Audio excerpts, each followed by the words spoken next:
Marcel on our first panel, based on his experience with LA County. Just, and if you wouldn't mind sharing your perspective as a local county supervisor, just the operational aspect of implementing this policy shift. What's your concern there? Well, first of all, we're going to have to identify all of the people who've been on aid for periods of time. We're going to have to go in and look at everybody who's been on aid for 24 months at some point in the course of their life and retroactively take them off. Mm-hmm. Well, that's not a simple matter. It's not pushing a button. We're going to have to go find those people. Mm-hmm. We're going to be looking for places to put kids in childcare, and we're not going to have any places. Mm-hmm. So we have a resource and referral contract in Yolo County where we try to place kids and direct their parents to where they can be. There will be no places for many of them. We're reducing the rate of payment for childcare. Mm-hmm. We're increasing the number of hours of work for people to tell them if they can even be eligible for childcare. Well, isn't that a little bit perverse?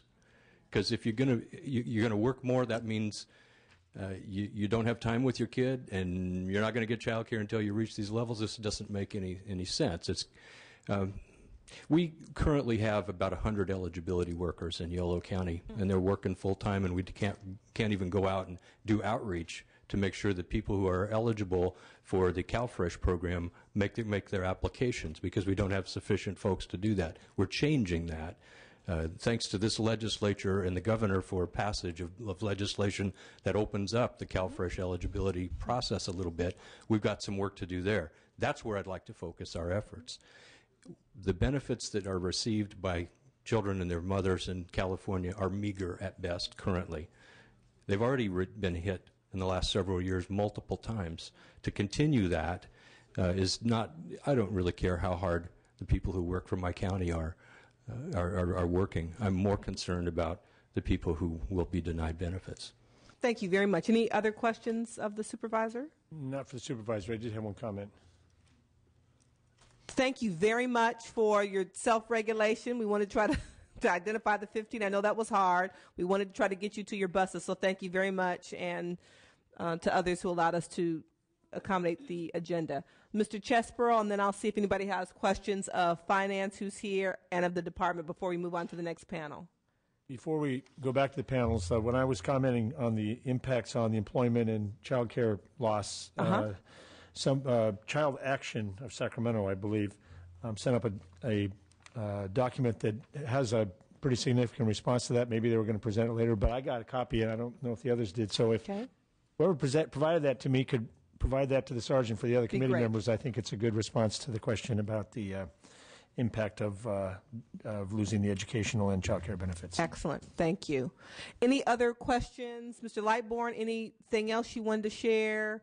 Finance, I know we're not really talking about fiscal impact today. It's really programmatic, but if there's something you'd like to add to the discussion?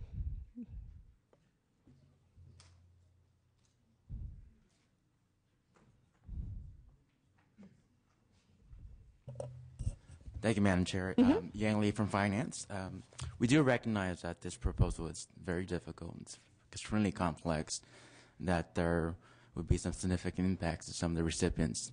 However, given some of the recent reductions that were made recently to the CalWIX program, we felt that it's moved the program away from the workforce emphasis of the CalWIX program. And we felt that this restructure that we have put forward in front of you would put us back on that goal again in terms of emphasizing the workforce goal of the program.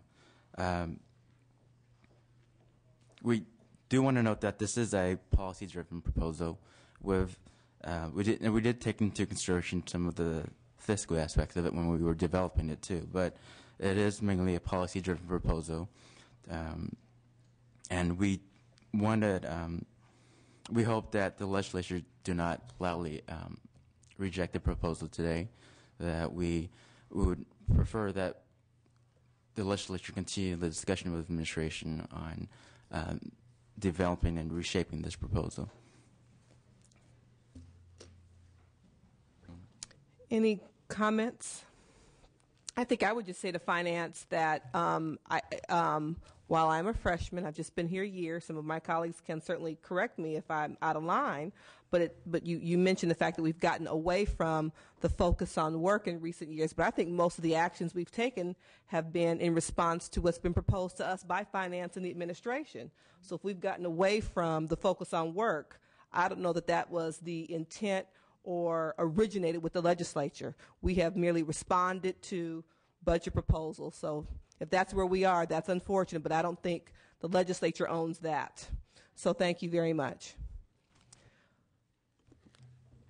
Moving on, thank you so much for your indulgence in our adjustment of the agenda. Let's move on to our reaction panel to the governor's proposal. Frank Mecca representing County Welfare Directors Association. Ron Coleman, statewide policy analyst, California Immigrant Policy Center.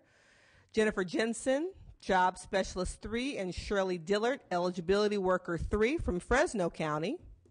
And Mike Harold with Western Center.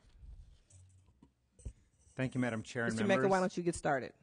I'm Frank Mecca. I'm the Executive Director, speaking on behalf of the County Welfare Directors Association. In the interest of time, I'll sort of refer back to your prior panelists and not reiterate their points. We do believe, as many others have testified, that CalWORKs has been an extremely successful program that research has demonstrated is among the best in the country. You've heard testimony that prior cuts have taken a serious toll on clients and the Welfare to Work programs.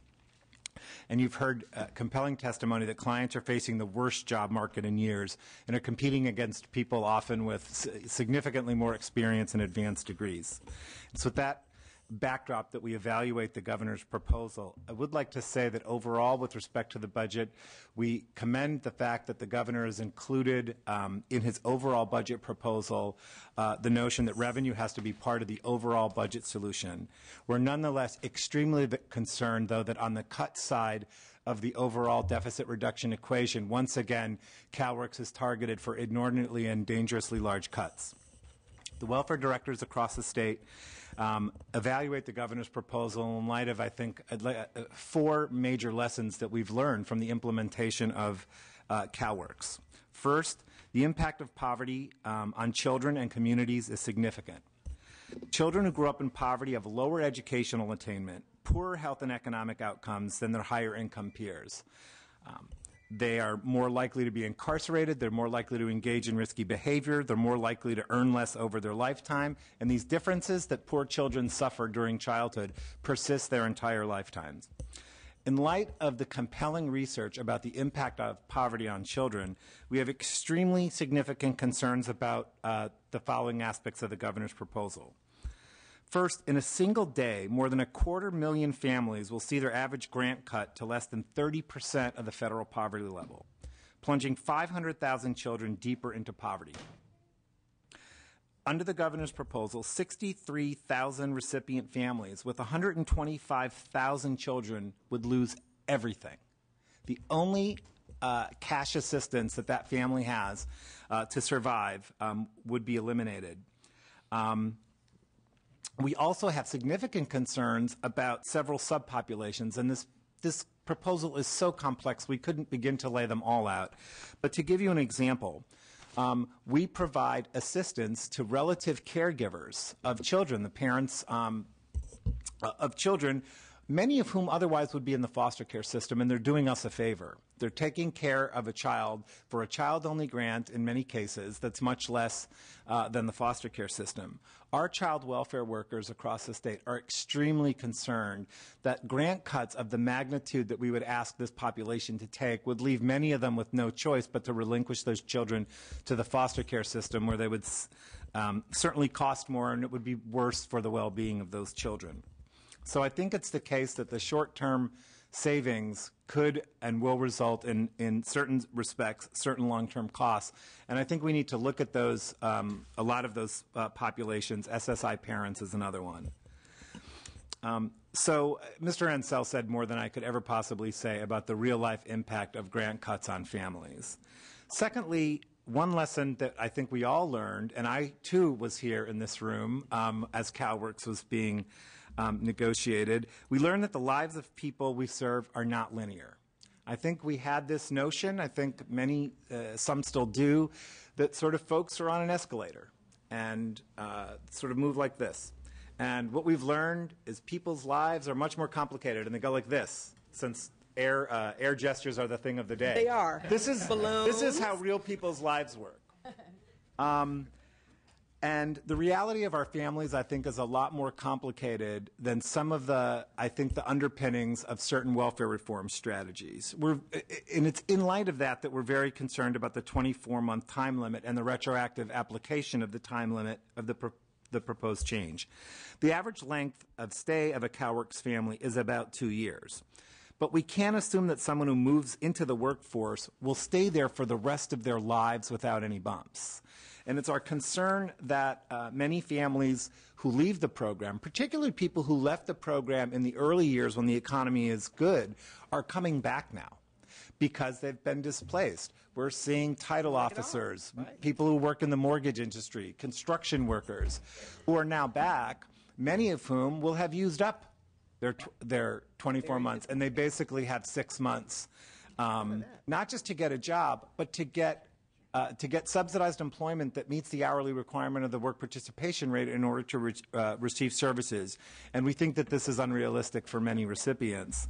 I think it's important to remember that despite the positive economic news that we might hear from the media, unemployment in California remains staggering and persistent. A third of the counties in the state have unemployment rates at or above 18%. A third of the counties in the state. There are only 4 counties in this state with an unemployment rate that's lower than the national average. So we're obviously concerned that a 24-month requirement, retroactively applied in particular, really doesn't provide people a sufficient opportunity to move into the workforce.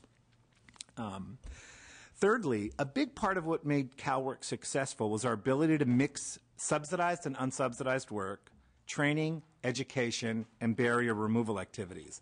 I think it's interesting that the Department of Finance just testified that they felt like recent changes took the program away from its work-first context. I would say that to the extent that those changes occurred, it was because we decided we needed to disinvest close to $500 million a year in the welfare to work infrastructure. So they were really driven not by a policy choice, but by a budget choice. But I think what's interesting about the governor's proposal is that while the message of CalWORKs has been work first but not work only, we're very concerned about the aspects of the proposal that really say work only. And those features would include the requirement that you have to be meeting the federal work participation rate through unsubsidized employment only for the sufficient number of hours in order after the CalWORKs basic period to qualify for any welfare to work assistance, other than for what is a small amount of child care, 30 days every 6 months. Conclusive research by the Manpower Demonstration Research Corporation and others has demonstrated that programs like CalWORKs that balance work requirement, sanctions, work supports, and barrier removal activities produce the best employment earnings and the best child well-being outcomes. And we have provided and can provide that research to the committee. The work-only aspects of the governor's proposal, we think would actually discourage many clients or prevent many clients from being able to participate in welfare-to-work activities. People who are doing part-time work. You've got 3 shifts. You're trying to get that 4th shift. If you're out of the CalWORKs basic program, we would not be able to provide child care or transportation. Now, if you're working at an entry-level wage, you're working really hard trying to get full-time work, but you can't quite get there. It's inconceivable that many, if any, of our families would be able to afford the child care costs associated with going to work. True. True.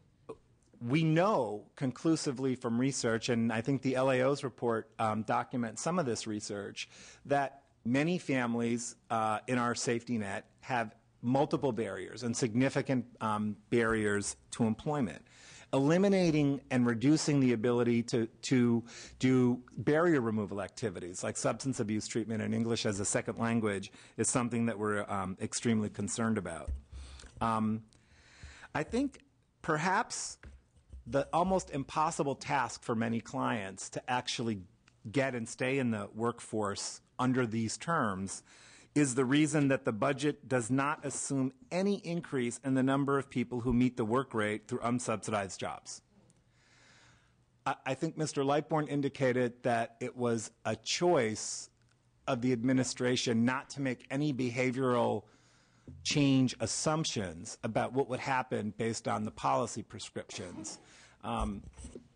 And I think I would argue that if we're so unsure of the behavioral implications of policy proposals that would so drastically reduce grant levels, that would eliminate aid to tens of thousands of children and really limit the amount of welfare to work support that we provide families, that we probably shouldn't have proposed it.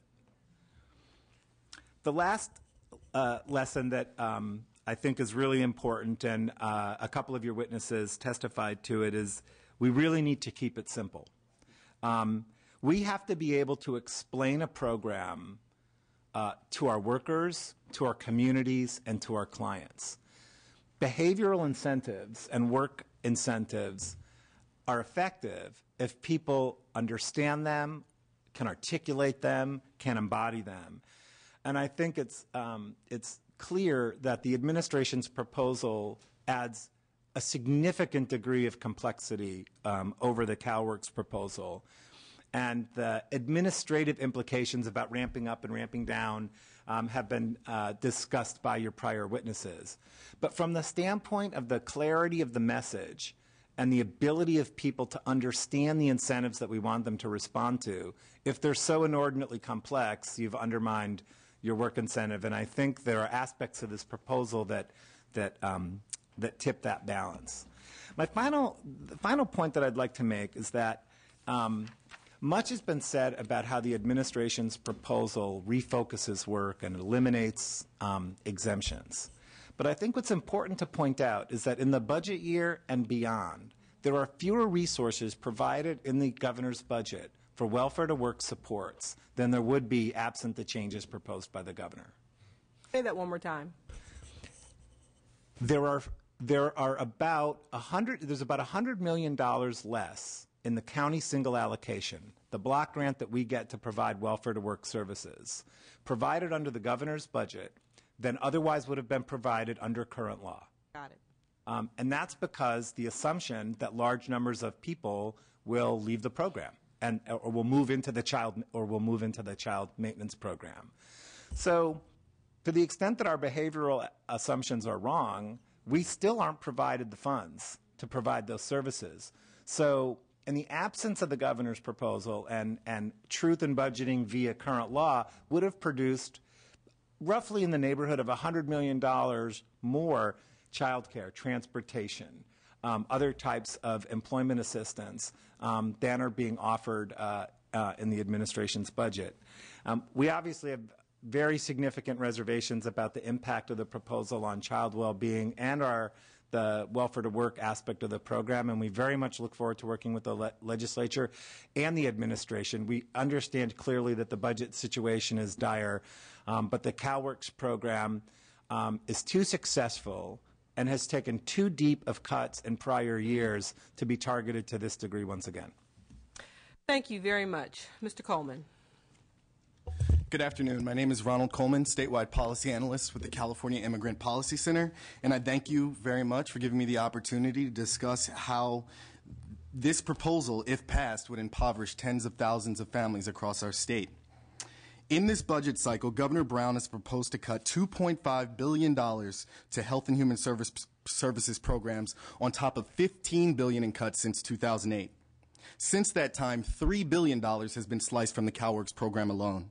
Time and time again, we have seen administration after administration continue to balance the budget on our state's most vulnerable populations. And this year, we aren't seeing anything different.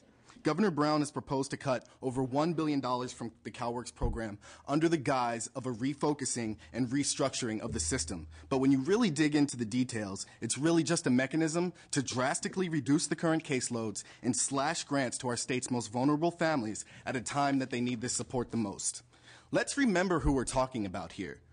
Out of the more than 1 million recipients in the program, 3 out of 4, 75% of the people in the program are children, many of which are living in poverty or very deep poverty, at or below 50% of the federal poverty level. Almost half, 46%, are very young children under the age of 6. A few are children of lawfully present immigrants who are working but still find it hard to make ends meet. Some may be fleeing a domestic violence situation, while others need this support to continue to find work while the recession persists. If implemented, this proposal would destroy low-income communities of color throughout this state. According to the most recent data available on the website of the California Department of Social Services, for the 2010 data, it shows 77% of the children within the CalWORKs program are children of color. Unfortunately, there would be a disproportionate impact on Latino families in our state, who are currently 54% of the caseload. In LA County, recent data from 2011 shows that they are 2/3 of the current caseload. On day one, 74% of recipients would immediately suffer a 27 to 41% cut to their maximum aid payments or be completely dumped out of the program because of the proposed changes to the earned income disregard and the unrealistic, drastically shortened time limits to 24 months. In the child maintenance program, maximum cash grants would be set at levels we haven't seen since the mid-'80s, and we know it costs much more to live today. Please remember that just last year, this legislative body reduced the time limits from 60 to 48 months, cut grants by 8%, and extended major reductions in funding to child care and welfare to work services in the 2009-2010 and 2010-2011 budget cycles. Again, we are using very low-income children to clean up our state's fiscal disaster. As we've seen from the data from LA County, rates of homelessness for CalWORKs families have skyrocketed after the grant reductions and changes implemented in 2009, and again after the time limit and grant reductions and changes in the earned income disregard in 2010-2011. The reality of what this proposal will mean on the ground is absolutely clear. Parents will struggle to meet basic needs, and putting food on the table will be a challenge. Many children will likely go to bed hungry. Keeping the lights on at home will be very difficult.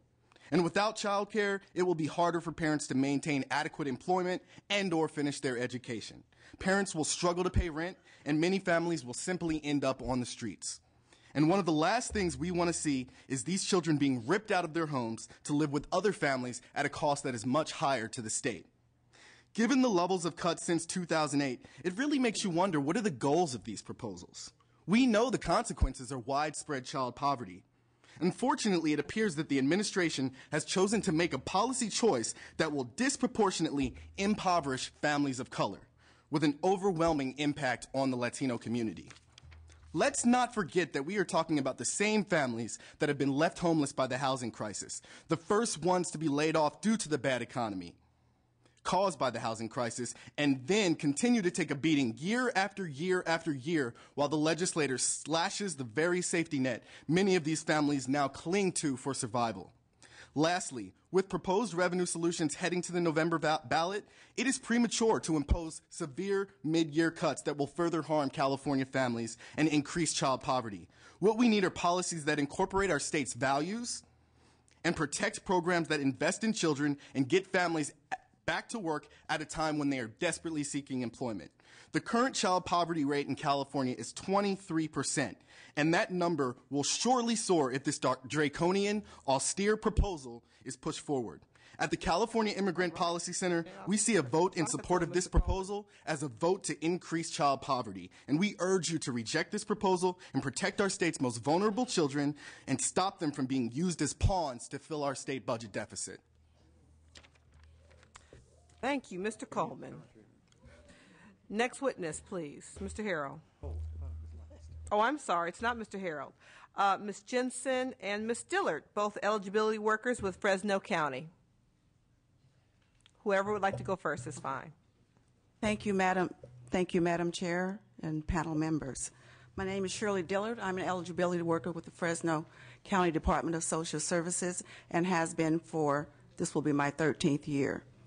I'm here today to testify about my experience as an eligibility worker and why the CalWorks program is so important to me and the eligibility workers across the state of California. We are living in the worst economic crisis of our time. I think this has been the worst recession since the 1930s or 40s. It's been like, I think, 60-something years. Fresno County has one of the highest rates of CalWorks participants in the state.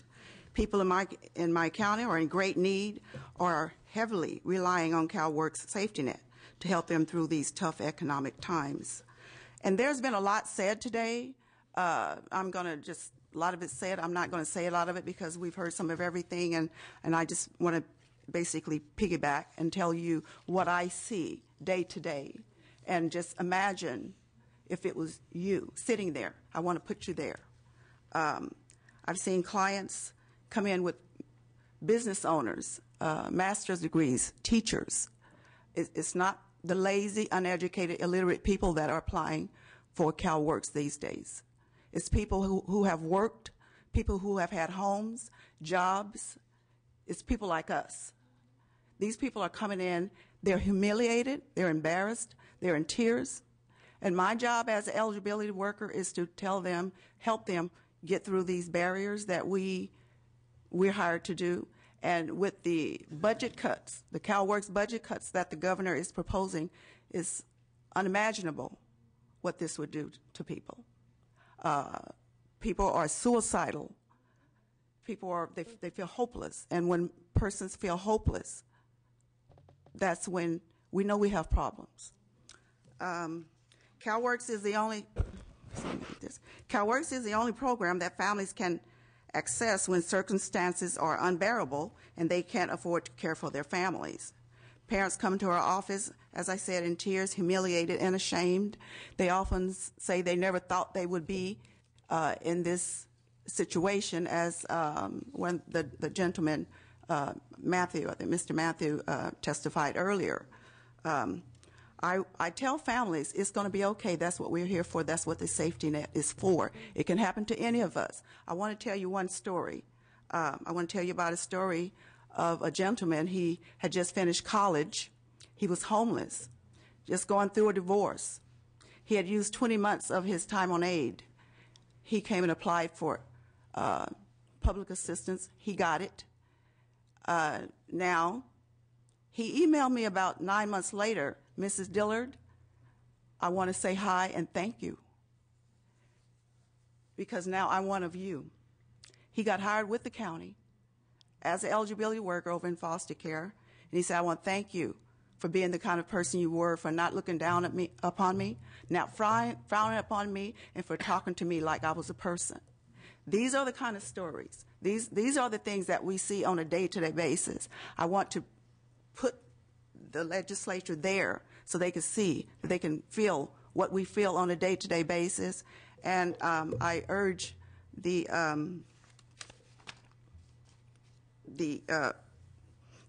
governor's proposal. I'm asking that you reject the governor's proposal to cut the CalWorks program by $1.4 million. I'm respectfully to, I'm sorry. I just got a little emotional, sorry. I understand. I'm asking you to respectfully to please think of these families and children when you decide to vote today on the governor's proposal. Now is not the time to cut. Now in this recession is not the time to cut the budget more. Thank you. Thank you very much. Good afternoon. My name's Jennifer Jensen. You have to excuse me, I'm fighting allergies. I am a job specialist on the welfare to work side of CalWorks, and I've been a job specialist for over 20 years. I'm going to keep it shorter than I planned to because of time constraints and try not to repeat what's been said. But I want everybody to remember, Mr. Matthew, the people that were here, they are the faces of CalWorks. They're the faces of welfare to work. And why why it's successful. In my over 20, well, it'll be almost 22 years that I've been a job specialist, I've seen a lot of successes, and it's a wonderful thing to see when you have a client that comes in, no self-esteem, very little education. They don't know where they can get child care. How am I going to get to where I need to go? And I'm going to be like Shirley, give just one short story. I had a lady, it was one of my first clients. She came in, we talked, I asked her, what did she want to do? And she goes, well, I'd like to be an eligibility worker and eventually be a job specialist. So we talked about it. She went to assessment. We got her into the community college, and she was in the 2-year program there, got her a 2-year degree in human services. During this time, not only did we help her with her education, her books, her supplies, we helped her with transportation to and from school. We helped her with child care for the kids, supplies, what she needed to be successful. She got her 2-year degree. She did job search. She got hired by the county as an EW. She's a JS. She's a job specialist 3, and she's topped out. I'm a job specialist 3, and I'm topped out. So that's my first success story that I'll never forget that. But it takes a lot longer than 24 months to identify what do your clients need. Do they need help with their education? Because now you have people out there with little or no education, a high school diploma maybe, competing with people who have master's degrees for a minimum wage job. But we, through Welfare to Work, we can help with their education, vocational training, their resume building, child care, transportation, what we call ancillary, if they need clothes or supplies to become employable, and they need it after they become employed. We help with mock interviews, counseling, domestic violence counseling, mental health services, substance abuse services. And to identify all these and it takes a lot longer than 2 years. You cannot have someone come in, have barriers, and just send them out there and say, go find a job. They're not going to be successful. They need the time to identify with these barriers and to work with them and then work on finding a job. What's going to happen, though, to the families that are off of CalWorks? We're going to see more referrals to our child welfare system, increased referrals to mental health, and other state programs. That is why today, and for these reasons, on behalf of the employment services workers, the many faces of CalWorks, that I ask that you reject the governor's proposal to cut CalWorks and employment services. Thank you very much for your testimony. We appreciate it. Mr. Harrell, Western Center on Law and Poverty. Good afternoon, Madam Chair and members of the subcommittee. I'm Mike Harrell with the Western Center on Law and Poverty. Thank you for the opportunity to address the subcommittee this afternoon on the administration's latest CalWorks proposal. It's kind of funny. There's been a lot of references to the fact that this law was, approved and kind of worked on in this very room 15 years ago. I have to admit, I was here too. A lot younger looking then, but when welfare reform passed. Oh, Mike, you're still young. Yeah. Love you, Assembly member. When welfare reform passed, one of the central compromises was that in exchange for ending the entitlement to aid to assistance for families, that states would provide meaningful opportunities for families to get the education and training they needed to escape poverty. That was the deal. We gave up an entitlement to assistance that lasted for as long as a child was under the age of 18. True. And that was very big. And the bargain was the state would make sure you had education, training, child care, so that you could actually find a job. Healthcare. Well, somewhere along the line, it seems like we forgot about this bargain. States never stopped enforcing the TANF law, sanctioning families and requiring work of our clients. But some of these same states don't feel compelled to hold up the other end of the bargain, which is to provide training and opportunities, a legitimate and real opportunity to move out of poverty. The administration's 24-month time limit is not a legitimate opportunity to move out of poverty. It's an arbitrary and inflexible rule that will only really work for those with the most education, the most work experience, and with the fewest barriers to work. Time and again, the administration's proposal preserves assistance and services for families who have the most wherewithal to do well and slashes and reduces those benefits for people who can't keep up. We think that's fundamentally backwards. By slashing the grants and services at 24 months, I think the administration believes that parents will try harder to get a job. It's a noble idea, I suppose, but we thought, gee, is that true? We asked the Center on Budget and Policy Priorities if there's any empirical evidence to back up this proposed policy. You know, if the administration's correct, one would expect to see states with low grant levels would have more parents working than states with high grant levels, and they would have less parents working. Well, the center actually looked at census data on this, compared the percentage of women with children without a high school diploma that were working across states with both very high grant levels and very low grant levels. And what we found was that there was no correlation. In fact, the data shows that the percentage of women without high school diplomas and with children, that work level hardly varies across states. So in a state like Texas, which has a grant level in the $200 range, they have about the same work level as Californians do, and in fact, that is the national trend. Now, what does work to increase work? Education. When you look at these same earnings numbers, when you look at women with children who have a high school diploma, they have about a 10% increase in their work effort across the country, including in California. And if these women have a little bit of college education, their work effort goes up by another 10 to 12 points above that. I've provided this data in my letter that I sent to the committee in advance. You can all look at it there. Those charts are all based on census data. In other words, the key to improving work is by providing education, not lower grants. Providing lower grants just increases poverty. So if education is the key to helping these families achieve self-sufficiency, is 24 months really enough time? The answer is a resounding no. Being from the eligibility workers, the welfare work workers, they're all telling us the same thing. It's important to remember that these families have many of them have serious barriers to success. For example, San Francisco County reports that 52% of the parents cannot read at an 8th grade level, and 83% can't do math at an 8th grade level. When stats like this are combined with limited English proficiency, people with learning disabilities, people who are recovering and surviving domestic violence, it should be no surprise that a 24-month time limit will not work for many, if not a majority, of the families.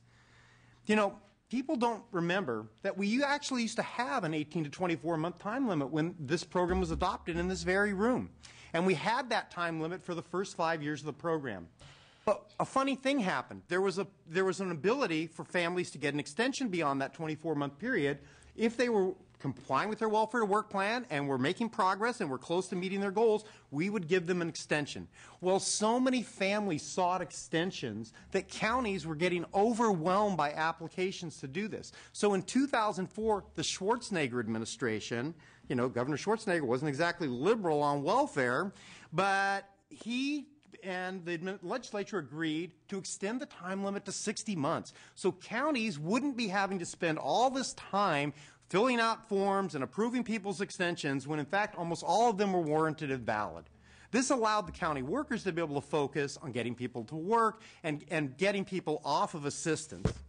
So really what we're talking about is an administration that's now proposing, after years of cuts to adult basic education, to the community colleges, to many of the services that we rely on, we're proposing to go back to a rule that we know didn't work when we had greater resources. It's just difficult to understand how this can possibly be successful. Now, you know, federal law permits states to allow federal funding to be used for up to 60 months, and that's because policymakers knew that by its very nature, time limits were arbitrary, and that we had to build in some flexibility into the rules because we had families of all kinds. Exactly what Mr. Mecca talked about. We don't have a static linear family that's going through the program. We have people that are going up and down, and they have struggles and they have bumps. We have some people that cruise right through, and we have other folks who take 60 months to get off assistance. And in fact, most states, 30 of them, still have a 60-month time limit on the books. Well, contrast that to what the administration has proposed. It proposes an even more arbitrary limitation on welfare works of just 24 months with no exceptions like we had under the previous law, except those permitted by federal law. It limits families to 24 months of CalWORKs basics, even if they are taking care of grandchildren, caring for a disabled family member. You know, there's a reason why we exempted these families from welfare to work. Because as a society, we want families to do the right thing. Well, this administration, under the governor's proposal, you know, you're only allowed to do the right thing for 24 months. And that's it. That's all you get. So, you know, after 24 months, you know, grants would get slashed substantially. In addition, I think one thing that's not been mentioned for the child maintenance families, you know, we pass through child support payments of up to $50 a month for all families, again, because we want non-custodial parents to do the right thing and pay child support to their kids. Well, under this, the administration would take that child support, the $50 for those families to get paid, and take it away from them. So not only are they getting a cut for to their welfare grant, we're not passing through their child support.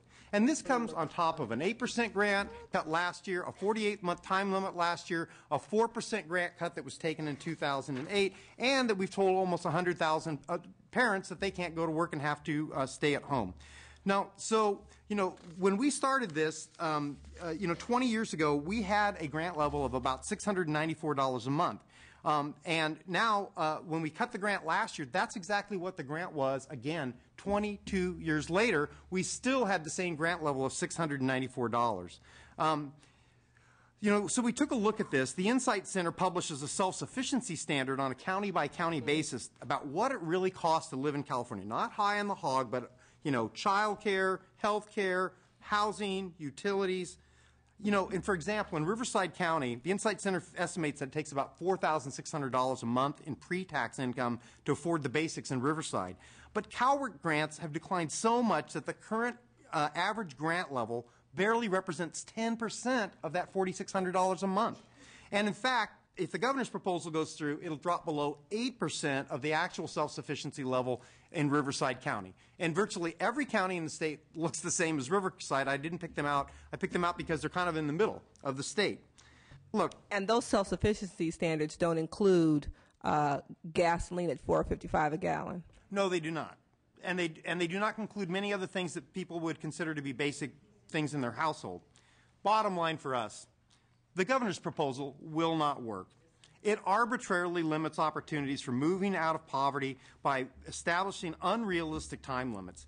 It provides the least assistance for the families who need the most assistance. While claiming to promote work, it actually places strict new limits on the ability to get the education parents need to leave assistance. It will leave 3/4 of the caseload at grant levels that are just 24% of the federal poverty level. The CalWORKs families in our state deserve better. We can build a better CalWORK program that gets more families to work, but this plan will not do it. We need to keep our commitment that we made back in 1997 to give these families a real chance, a real opportunity to move out of poverty. This body can renew that commitment today by rejecting this proposal and starting a dialogue on creating a CalWORKs program that all of us can be proud of. We at Western Center ask for the rejection of this proposal by the subcommittee. Thank you very much. Thank you very much. Any questions of the committee?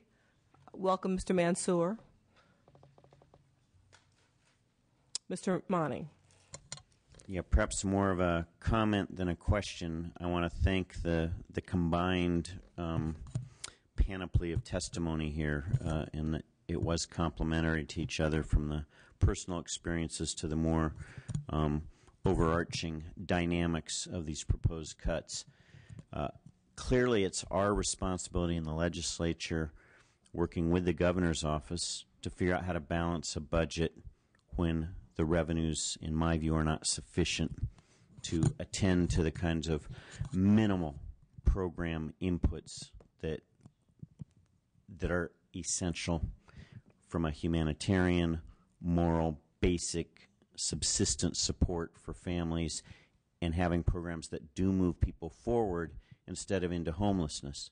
What I haven't heard in today's testimony, and again, I acknowledge it's our responsibility to come up with some of these answers, but I think it would inform our conversation if part of the analysis went beyond saying we can't sustain these cuts, and to look at how these cuts have been incorporated in our budget with certain proposed revenues, and to address some of the shortcoming, in my view, of how the state is moving forward into greater poverty, into greater crisis, and that while we may share in the conclusion that these cuts are unsustainable, I think to be successful, we all need to link to the broader budget how there are fundamental shortfalls in how we are approaching balancing the budget, because a component of the budget looks to a revenue measure on the November ballot, and if that falls short, we go into an even deeper hole. So I think for the advocacy groups and those representing those that are absolutely and appropriately focused on cuts, proposed cuts to CalWORKs, affecting child care, etc., that needs to be, that's what we're here to listen to. What is the impact of those cuts? But first, to move forward, I think we all need to include in this evolving conversation a look at what are some of the solutions. So it's important for us to hear that the proposed cuts are unsustainable.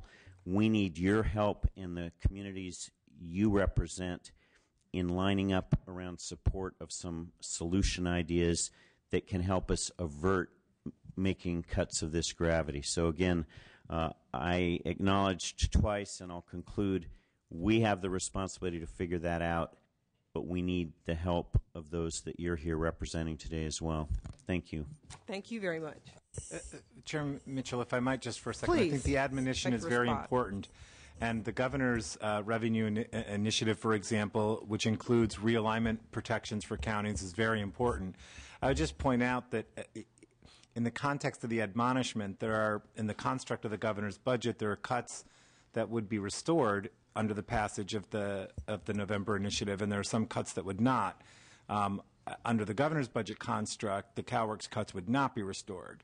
So sort of the nexus is less clear in the construct the way the governor's proposed it, but the point being that the state needs revenue in order to provide for a sounder economic future, and across health and human services and the rest of the budget, we absolutely agree with, and I just wanted to make that one caveat. And I appreciate that clarification. And inherent kind of in my statement is also a recognition that may be insufficient, what's on the table on that revenue side.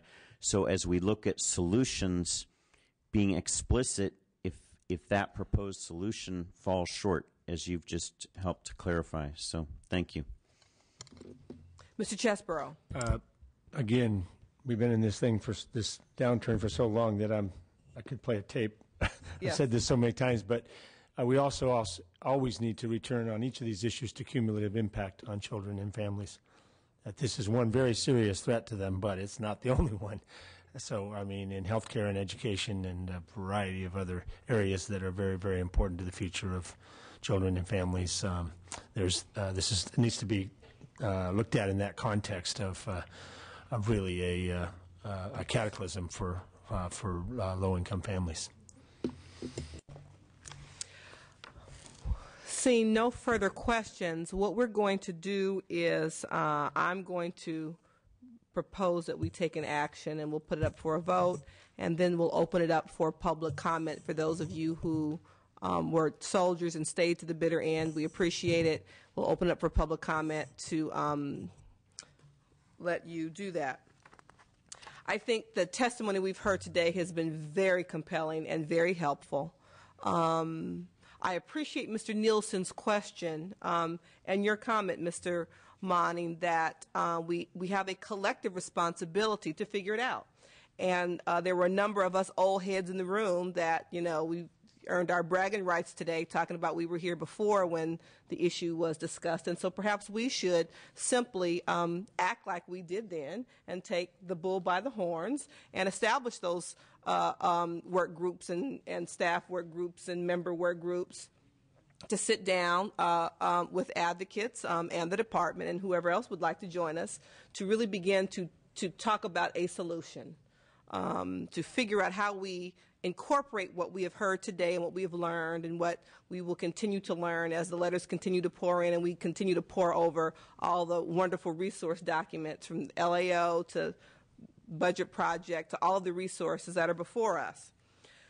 I have to say that not only was today's testimony compelling, I remember testimony a number of years ago when I was not a legislator, when I was a service provider sitting in the audience. And it was compelling to me then as it is today as I sit here. And I'm reminded about this testimony that distinguished between poverty and destitution. And that destitution was a destination. That's where people are. And while we've talked about the goal of getting people to work as if people don't want to work, what we've not talked about today, which I opened the hearing, we haven't talked much about, what I opened the hearing, acknowledging that my recollection of history and my understanding of the core function and value and role of the program was to prevent children from slipping deeper into poverty. And it's clear to me in hearing today's testimony and remembering that 2009 testimony that this proposal doesn't do that. In fact, it turns up the volume. It increases the speed and the rate by which children will slip into destitution, which is a very powerful, provocative word. And I don't think that I'm being overly dramatic in suggesting what we heard from witnesses, what we heard from Mr. Ansell, and that very vivid chart that's on the front of the door in my office showing the homeless rate in my home county. Destitution will be a place, and it will be called California. For children. And fundamentally, I think we have a responsibility toward that. So there are multiple actions that I'm going to recommend. So I'm going to summarize them and give you the actions separately. It's complicated, so I'm going to try to keep it as clear as possible. But again, it's 4 parts. We've heard about the economic context and the struggles that families in poverty are facing. To allow them to retain as much of the earned income that they can possibly receive for their employment, I propose that we adopt a modified version of the change to the earned income disregard and actually change the policy to revert it back to what it was in 2011. Prior to the change made as part of last year's budget, which reduced the amount a family could keep from their earnings from the first $225 down to $112. Changing it back starting July 1/12 allows working families to retain more of their income while in the program, giving them more stability as they continue to live and work well below the federal poverty level. The second action, because we want to help the state to improve work participation, that's a goal that we share. When we can, we want to do that in a way that helps to stabilize working families and support their children's well-being. I propose that we approve the WINS proposal from the administration and provide for $2.5 million for automation costs in 12-13. This will pave the way toward a nutritional supplement being provided to working poor families, and it has the benefit of increasing our work participation rate by about 8 to 10 points. Improve it by 8 to 10 points. Third, I move that we reject the balance of the governor's proposal to structurally alter CalWORK's program and so reject the associated trailer bill language and make conforming budget bill changes. Fourth and last, instead of taking continued time to talk about the same proposal, again, as all of us have stated, including the department, we want to start developing ways to help families as we emerge slowly out of this recession, and we want to continue the dialogue. We have a responsibility collectively to do that. Clearly, the budget realities are going to constrain what we can do, but we need to think about how to make the program work better. Going back to Mr. Nielsen's point, how do we make the program work better given our current financial situation? So to recap very briefly, number one action, we're going to revert the earned income disregard policy back to what it was in 1011 and adopt the governor's WINS proposal. Secondly, we're rejecting the balance of the governor's proposed changes for CalWORKs. And we'll defer any further decisions on CalWORKs until after the release of the May revise. I second your motion, Madam Chair. Roll call, please. Mitchell? Aye. Mitchell, I. Chesbro? Chesbro, I. Jeffries? Mansour? Monning? Monning, I. Has 3. Thank you very much. With that, looking at the number of people here who want to give personal testimony and with public comment, and with the hour of 4:35 having arrived, I'll ask that everybody really try to do the same as the first group of members from the public commented, and limit your comments down to 1 minute. We've got a clock, and so I will give you kind of a 10 seconds signal. And so with our first witness, please step forward to the mic, the standing mic right here. You have a group, just come up to the mic and then the group can wave and show that you're all together. Again, 1 minute each person, please. My name is Eileen Davis, and I came here today from San Diego with a small delegation that is part of the Supportive Parents Information Network. SPIN, as we are known, is an all-volunteer, nonprofit organization that receives no government funding and works with very low-income families to overcome the obstacles to self-sufficiency. We have come all this way to give each of you some idea of the pain that the California governors and legislators have already caused our children. At SPIN, we work hard to remove obstacles to self-sufficiency.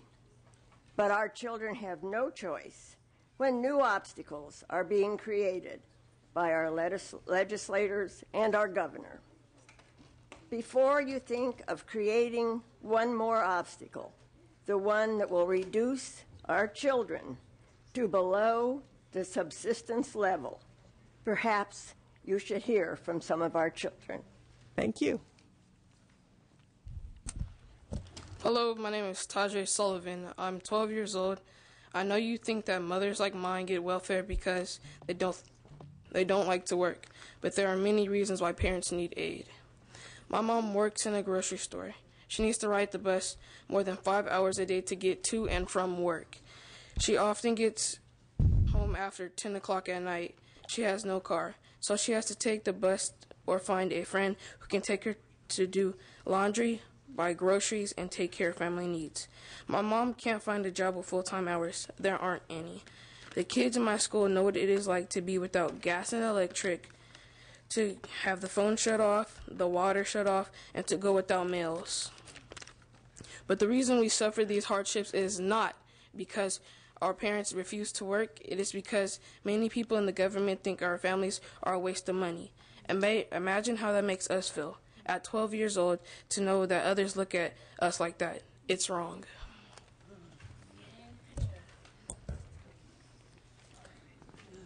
Hi, my name is Dwayne Sullivan. I am 10 years old. Many kids in my school have learned how important it is to be clean. When you wash yourself and your house and the stuff in your house, and you prevent disease and you stay more healthy. But when families do not have enough money, their water gets turned off. They cannot take a bath. They cannot flush the toilet. They cannot cook or wash their food. They cannot wash their hands. If they have no car, they must go buy water somewhere. They have to pay bus fare. They have to buy dry food. All this is expensive. It makes it that much harder to pay the water bill. You think you are making a law to push people off welfare? You are making a law that will make it impossible for many families to be healthy. I am 10 years old, and even I know that. Thank you very much. Next witness. My name is Aiden. I am 6. I slept on the cold floor. It was hard. It was a long time My mom was sad. She cried. She slept on the floor with me. My back hurt in the morning. I was tired at school. I do not want this to happen again.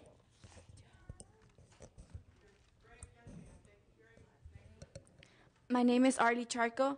I see kids in my high school who don't eat except at school. Some of them save their food for their families. I see kids who do not have a change of clothes. I see kids who are depressed because they see their parents so worried about rent or bills. I see kids who live in one room with their family. There is no privacy, and teenagers need privacy. How are we supposed to hang out when things keep on getting worse? I know kids who are thinking of quitting high school so they can help their families with rent. What kind of future will they have? Nosotros, como el futuro de aquí, recordaremos toda la batalla, todo el esfuerzo que pasamos por ustedes. A la hora que nos toque votar, les haremos recordar todo lo que nos hicieron pasar. We will remember everything you have done to us.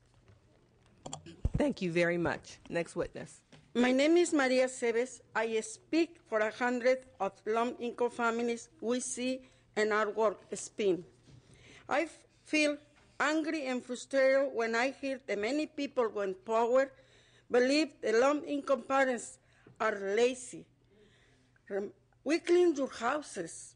We take care of your kids. We clean buildings. We do maintenance. We clean hotels. The salary is bad. There are no benefits.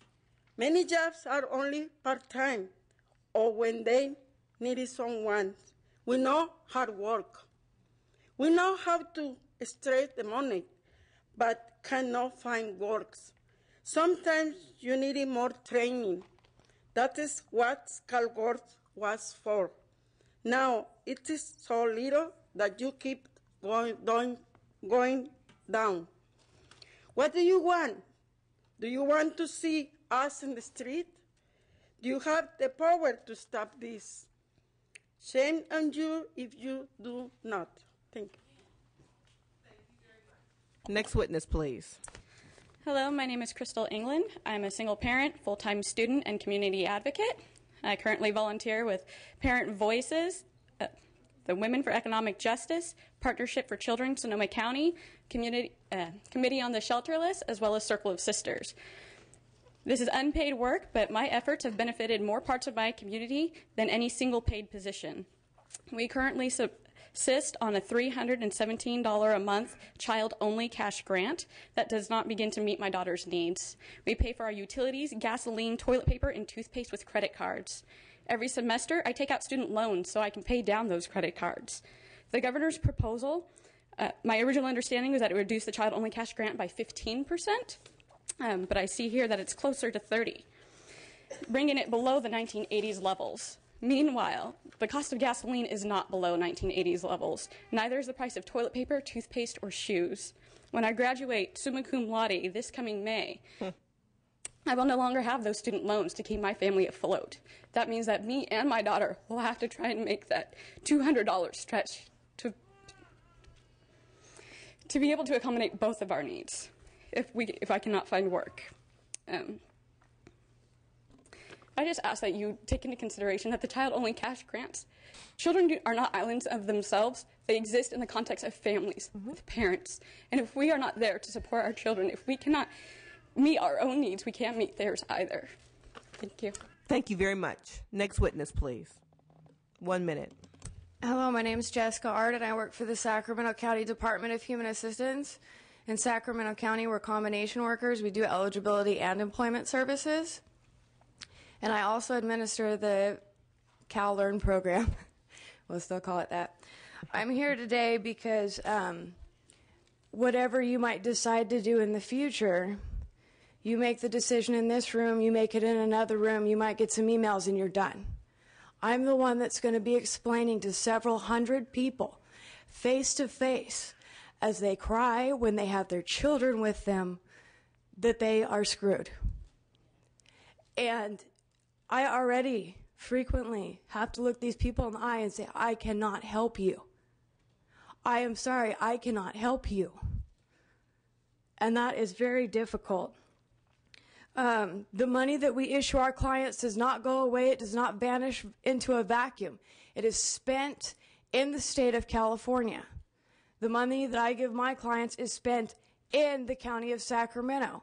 When we give them food stamps, 10 seconds. They don't go into a vacuum. It goes to the grocery store. It helps pay for the person that works at the grocery store. You know, anyway, if you want to talk about other alternatives, I am available. Jessica Ard, Department of Human Assistance, Del Paso Heights, corner of drive-by and gunshot wound. Right?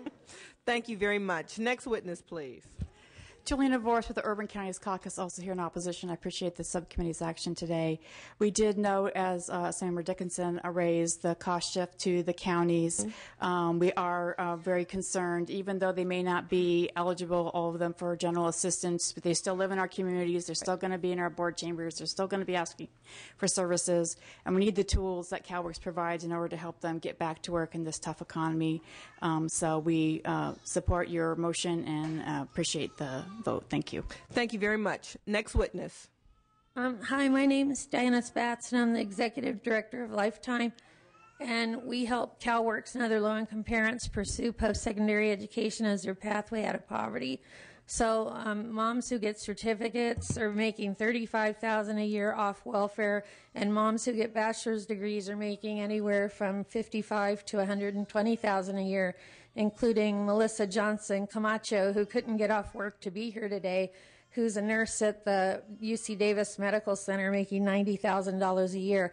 And at Lifetime, we believe that's how welfare should work. So I brought statements from CalWorks students at San Joaquin, Delta College in Stockton, Contra Costa College in Richmond, and LA Trade Technical College in Los Angeles. And I also have a short statement by a CalWorks child who 8 years ago gave testimony at a subcommittee hearing that Assemblymember Chesbro was chairing, and she brought down the house and got a standing ovation. Well, she's now 17, and she's on my board of directors, and she's my boss. And it will be very short. If that she couldn't be here, she got sick. But she wanted me to say, hello, my name is Jasmine Hain. I'm a senior at Berkeley High School with a GPA of 3.54. I'm an activist for poor youth with Alameda County Community Food Bank and Poor Magazine. I'm also a board member for Lifetime. I want to remind you of the importance of the safety net to mothers and recipients of CalWorks. As a formerly homeless child and a child who lived on welfare for over a decade, I know the value of higher education and a roof over my family's head. My mother went to college on welfare and got her bachelor's degree in humanities and public policy. She showed me how important it is for poor women to become educated and break the cycle of poverty. 5 seconds. Without resources like CalWorks, I never would have had that would have never happened for my family, and I don't know what kind of person I would be today. I'm asking today that you keep youth and families like myself in mind before making cuts to programs that save us from falling through the cracks. And I want to say she's a finalist for a college scholarship, a $10,000 scholarship, and we'll know next week if she's the winner. Tell her to call Senator Chesbro if she gets it. I will. Thank you. Quick, mom in the back with the baby. Would you like to come to the front of the line? Are you okay back where you are?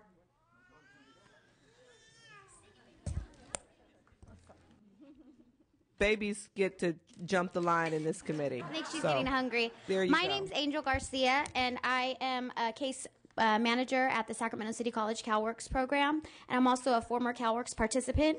I just wanted to come and let you guys know that CalWorks does work. I went to Sacramento City College, and when I entered, I barely had a GED. I dropped out of school with no work experience whatsoever. CalWorks gave me the opportunity to gain work experience, gain parenting skills for my kids. When I was in the CalWorks program, I'm just going to put this down because I'm not going to read it. When I was in the CalWorks program, I went through a lot of barriers, homelessness, transportation issues, and found out that my son had autism. And so I was dealing with all of these things while on the CalWorks program. But CalWorks afforded me the opportunity, and I want to thank the legislators for having CalWorks, for creating this program, because it allowed me the opportunity to go to school. And so after I completed the CalWorks program, I went on and completed my education, and I received my master's degree in social work. And so I am here to just say that CalWORKs does work if you invest in CalWORKs participants. So, thank you very much. And thanks to all of you who allowed her to jump the line. Next witness, please. Hi, I'm Brandon Tartaglia with Disability Rights California. We oppose the governor's proposal to cut CalWORKs. The governor's proposed cuts are unrealistic and particularly cruel during a time when people who want to work can't find jobs. With a double-digit unemployment rate, cutting grants and the amount of time someone can receive benefits will only lead to more poverty and more need. For people with disabilities, the proposals are even more unrealistic, and it'll hit them disproportionately, since people with disabilities have a much higher rate of unemployment, as high as 70% for some groups. Currently, the CalWORKs program has accommodations for people with disabilities in the form of exemptions to work participation rules, the exempt map, and the ability to stop or extend the CalWORKs clock. These accommodations allow the state to meet the requirements of the ADA and Section 504 of the Rehabilitation Act. The governor's proposal would eliminate these accommodations, leaving people with disabilities with the same unrealistic time limits as everyone else. We should reject these. Thank you. Thank you very much. Next witness. Hi, my name is Philip Moskal. I'm here with Lifetime, who has helped me get into an educational program so that I can upgrade my computer skills actually and get a better job, or get a job. Period. I haven't had a job for 2 years, and to help my children. My daughter and I, Leah, came up from San Diego this morning to speak to the committee and to oppose the governor's cuts to both the CalWORKs cutting it back to 24 months, and also cutting the educational benefits, which I'm relying on. And my educational program continues well past July, and my fear is that if the governor's cuts go into effect, that I won't be able to get my education. And I'm also a single dad supporting my 2 children as well. And my fear is that if I'm not able to do that, that we may actually become homeless, and that's not acceptable. Thank you. I agree, and thank you. Thank you, Leah. Appreciate you coming. Next witness. Good afternoon, Madam Chair and members of the committee. I'm Santosh Siram Santana with Asian Americans for Civil Rights and Equality, and we're opposed to the CalWORKs cuts. One of our ACRE partners, the Asian Pacific American Legal Center in Los Angeles, has been providing free legal services to victims of domestic violence for the past 28 years. Many of these women that we see are CalWORKs recipients. The CalWORKs program has provided them with the necessary tools for them to rebuild their lives, and we have seen firsthand how the CalWORKs program has helped these women leave a violent home, learn English, and obtain a GED. We had 2 clients who asked us to share their stories with you of what these cuts would mean to their families. And if I can hand these to the sergeants to pass out to the committee members. Thank you very much. Appreciate it. Next witness. Beth McGovern with the California Commission on the Status of Women. We are opposed to the cuts to CalWORKs. Most of CalWORKs recipients are children, but the vast majority of adults who are CalWORKs participants are women, as you could see from the lineup today of people who testified who would be personally impacted by these cuts. And that's the same group of women who have been hit over and over again by budget cuts over the past 5 years. And when you look at the cuts to child care, women are actually hit from 2 different directions. It's mostly women who need access to care for their children to go out to a paying job, and the vast majority of child care workers are women. So when you cut child care, it results in job loss to 2 different groups of women. It's absolutely impossible for women without CalWORKs assistance to get and keep a paying job, to really lift themselves out of poverty. These cuts would be truly devastating to poor women and their children. Thank you. Thank you very much. Next witness. Hello, my name is Rebecca Gonzalez. I'm with the National Association of Social Workers California chapter. We are also opposed to the governor's proposals. Our members have seen the success of the CalWORKs program. They work with clients every day, and I wanted to thank the committee for your actions today. Thank you very much. Next witness. Good afternoon, Madam Chair, distinguished Assembly members. I'm Ernest Hernandez, proud single father of a bright 14-year-old who sits with us here today in the second row right over there. I come to you respectfully from Victorville, California, a high desert community in San Bernardino County. It's an 8.5-hour drive from here to be exact. Currently a full-time student at Victor Valley College in Victorville, and more importantly, the ICC rep member for the Rams Forward Club, a CalWorks-based campus club that provides network support for incoming and existing CalWorks students.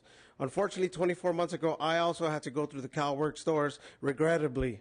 It was not easy for me to walk in, but I did. And that decision was the best I ever made for my son and myself, as I'm only a semester away from obtaining my associate's in fire science.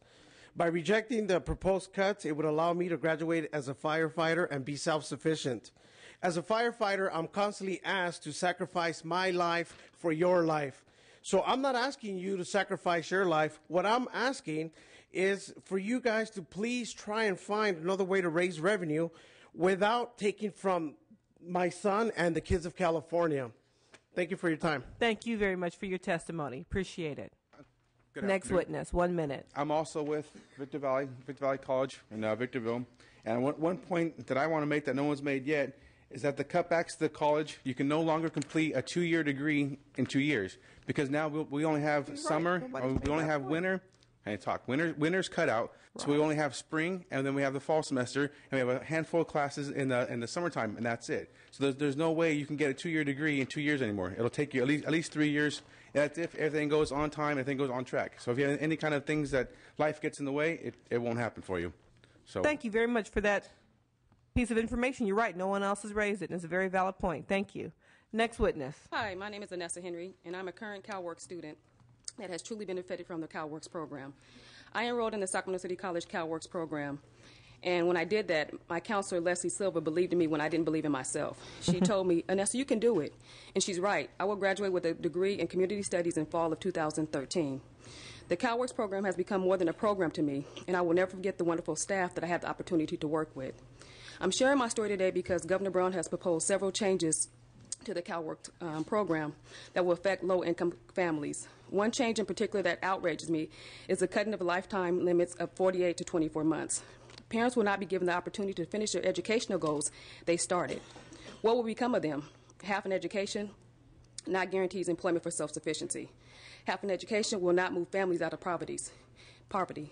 California future with half an education, not good. I am sure 10 seconds. I'm sure the men and women that come through the CalWorks program hope to one day become a college graduate, find a good job with decent pay, and become a tax-paying citizen. I thank you for your time, and please vote. Please don't allow this cuts to go through. Thank you very much. Next witness, 1 minute. Good afternoon, Chair, Lady, and Subcommittee. I want to thank you for bringing down the proposal of the governor. My name is Raul Novoa. I'm an eligibility worker from LA County. I've been working there for 20 years. I've seen the face of CalWorks change throughout the years. But especially after July, I have really seen it really go for the worse. I've seen families become homeless because of the grant reduction. They have been staying in homeless shelters for 8 months, experiencing all types of problems that take place in those places. And I just want to say that I want to compare this action of the governor to what Libya is doing to their citizens over there, bombing them. And I think that if you guys allow this kind of proposals to go through, that you would be also bombing the citizens of California in that manner. Thank you very much. Thank you very much. Appreciate it. The lady who just added on to the line, you'll be our last witness. Okay? Yes, sir. Thank you. 1 minute. Hello, my name is Ben Pino. I'm an eligibility worker with the Los Angeles County Department of Public Social Services. I wanted to offer the committee a solution. As a homeowner and a consumer that resides in California, I just wanted to let you all know that I'm ready, willing, and able to pay a bit more in income, property, and sales taxes.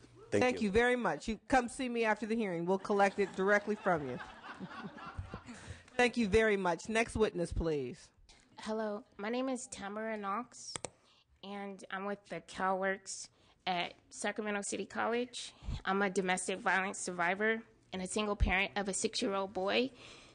The reason why I left my situation is because for my son, I wanted him to have an education, and I didn't want him to have to be subject to going to prison.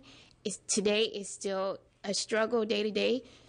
CalWorks has been very beneficial to me and helped me in so many ways. And I'm asking today that you guys do not cut CalWorks. Thank you. Thank you very much for your testimony. Next witness, 1 minute. Thank you. Fiona Young with California Family Resource Association. Thank you for your time today. I just wanted to kind of try not to be repetitive, but I think it was definitely appropriate to ask for an assessment of what the cost burden would be to the counties, because even kicking families off of the caseload will not make them disappear. So they're going to go somewhere, and I would really like to see that data as it becomes available. But also, as this conversation goes forward, I just want to point out, as I hear a lot of discussion around child maintenance program, a child-only program, and attempts to cut parents off and somehow try and maintain the wellness of their children. That's not smart policy, and it's not going to work. So to the extent that we can avoid trying to fool ourselves into thinking we can take care of children's well-being while we let their parents suffer, I think we should really avoid that. Thank you very much. 1 minute, next witness. Good afternoon. My name is Anna Spann, and I'm with LA County Department of Public Social Services. I'm an eligibility supervisor for our city of Pomona and servicing areas. I have 12 employees in my unit, and each one has 384 cases. Now, from those 384 cases, we have a lot of families that come, like the testimonies that we just heard. Multiply that when they come to us crying. Right now, we have resources, we have help, but if you cut anything, we have people calling us saying they're going to commit suicide. Where we're able to send them to mental health. We're able to do a service, a wellness call. What's going to happen if these resources are gone? So I ask you to please, when you reconvene, take this in consideration, because if it's hard for you, imagine how it is for me as a supervisor, that they call on me for a complaint. And right now I can tell them, we can still help you. We have places for them to go. But if there are any cuts of any kind, I'm going to have to tell them, I'm sorry. And when you guys gave me this, telling me that it's my responsibility to take care of these families, and child abuse, it's mandated for me to report it, well, I'm going to be reporting it because these kids are going to be suffering. Thank you for your time. Thank you very much for your testimony. Next witness, 1 minute, please. Hello, I'm Rose Gavaldon from Santa Barbara County, and I'm an original AFLP CalLearn case manager, so I started in 1985 working with pregnant parenting teens. I'm still doing it. I'm a product of teen parents. I have a degree in child development. My mom was on welfare. She was the first college graduate in my family from the 50s, and I have passion for these clients. I do the best job, and I've been doing it for 27 years, and I need more than 2 years. I have a good graduation and GED rate. They need more than 2 years. There's still children having children, and we can't forget them. Thank you very much. So consider CalLearn as well. Thank you very much. Next witness. Good afternoon. My name is Gayle Richmond. I'm program manager for Ultimate Youth Services, where I run the CalLearn program, which is now Welfare to Work Team program, and AFLP program. Our program is successful. We have a 74% graduation rate, where the national rate is only 30%. We have a 4% repeat pregnancy rate, where the national average is 20%. Our program is effective. Our teens are graduating. They are going on to college. They are making great strides, and they are effective community citizens in our community. I also want to thank you, Assemblywoman Mitchell, and the rest of the subcommittee for opposing the governor's cuts to CalWorks. I cannot tell my teen parents, I cannot tell their children that because California can't figure it out, because California is broke, that we're just going to leave you to the side. These are teen parents raising babies. They need these vital services. Please, thank you. Thank you very much for your testimony. Next witness. Hello, Madam Chair. It's wonderful to see you again, Assemblyman Monning. My name is Dr. Marie Torres. I serve as Senior Vice President for Ultimate Health Services in Los Angeles and Orange counties. And I want to thank you all for your leadership and support for rejecting the governor's proposal. Today we heard very compelling and heart-wrenching stories. And we are here also representing CalLearn parenting teens who are also recipients of CalWorks. It's very important. That program has been around since 1993, and these parenting teens have received intensive case management services that are helping them to graduate from high school, go on to college, get employment, prevent repeat pregnancies, decrease child abuse, decrease homelessness. It's a very proven program. Please help us preserve this comprehensive system of care for the health and well-being of our parenting teens and their babies. Thank you very much for your testimony. Thank you again for your passion on this. I mean it from the bottom of my heart. I appreciate that. Next witness, please. 1 minute. I'm Charlene Clemens, and I'm an independent consultant for Teen and Family Services, and I go back to 1988 with CalLearn and Will Lightbourne and a bunch of people in this room. She said pretty much what I would say. I think that CalLearn breaks the cycle, and research suggests that a combination of parental effort and social programs correctly designed and implemented can improve the lives of economically challenged children and their families, and CalLearn does just that. It improves family functioning and educational outcomes, which leads to family economic success. And so I'm going to thank you for restoring the CalLearn program with this decision and breaking the cycle. Thank you very much. Next witness, 1 minute, please. Yes, I'm a recipient, and I'm also disabled, a single parent of 3, 2 of them disabled. I am also on a self-initiated program. I am so disabled that the standard welfare to work model doesn't work. I'm not able to work in a standard skills set. I have to further my education to work in a realm where I am able to work within my disability, and I'm also setting the example for my 2 disabled children. Further cuts, and it's been already cut enough that further cuts would prevent that from happening. We're already a week away, week to week to week, from homelessness. What am I going to do with 2 disabled children? Is the state going to pick up that tab? What are we going to do with that? And in the long run, how are we going to do this? I became disabled serving my community. 10 seconds. And all I ask is that I be allowed to get back on my feet so I can continue to serve my community. Thank you. Thank you very much. Next witness, 1 minute. I do not want you to take money from us. I will give you my shoes, books, and my money. Here is $1 to help families in California. My name is Yaela, and I am here to help. Tell me your name again. I missed it. Yaela. Thank you very much, Yaela. Thank you very much for coming. My name is Imani Williams, and I thank you all so much for all of your efforts today. I also work for Lifetime, an organization that helps low-income families achieve education and rise out of poverty. And I want to let you know that destitution is a reality. One of our parents was shot 5 times and had a hard time getting an exemption from her worker. One of her legs was nearly blown off. And empowering her, supporting her has been our job, as well as ourselves and other parents. And I want to let you know that the cuts that are proposed are beyond imaginable in the consequences and ways that it will affect families. These cuts will intensify the destitution in our states, and I really believe that if we can find money to pay for war and to pay all of you very talented, youthful assembly members, I believe that we can also find money to help California's poor and needy and in need families, and I have complete faith that you all will do your best to assist in this effort. Thank you very much for your testimony and your compliment. We appreciate it. This is the 14-year-old from Victorville. Tell us your name. 1 minute. Hi, my name is Jonathan Magallanes. If you cut this, I just want to say all the kids in their activities, they won't be able to do them if they didn't have the money to do them. And they will start quitting school if they don't have the money to pay for college or to reach their goals. And they will start quitting school, joining gangs, or even worse, getting shot or That's all I have to say. Thank you very much. Thank you very much.